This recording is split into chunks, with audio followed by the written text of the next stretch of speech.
Ao anatin'ny politika izay moa mitohy ny fanehoan-kevitra politika momba ny fisian'ny kandidà marobe.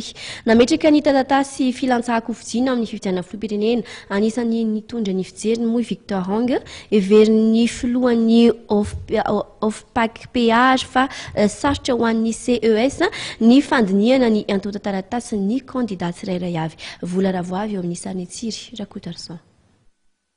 Betsaka loatra ny kandidà hifaninana amin'ny fifidianana filoham-pirenena ary everin'Andriamatoa Victor fa tokony nisy ny fifanitsanana isam-paritany sy isam-paritra ahafahana ny fantana ny kandidà tena mahasolo tena amin'ny faritra iray.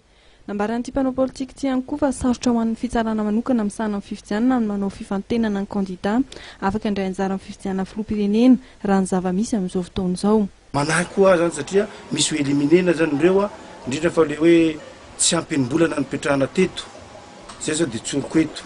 Raha zay ny zavatra misy eto tady korotana indray zany ny senita sy ny CES ka manahirana satria tsy fidiny tamin'ny amiraly ratsiraka zany. Nandeha tany andafy fa ravalomanana marika zany nanontaniny. Tsy fidiny ravalomanana marika zany mipetraka an'Afrika du Sud amin'izao Iandro Ratsuel ny anontaniny. Rehefa kelikely zay foana ve nitohy. Raha zay zavatra zay no hitohy tsy mety. Ary io mahatonga ny professeur Azafy hatramizay mitaky ny fampihavanana.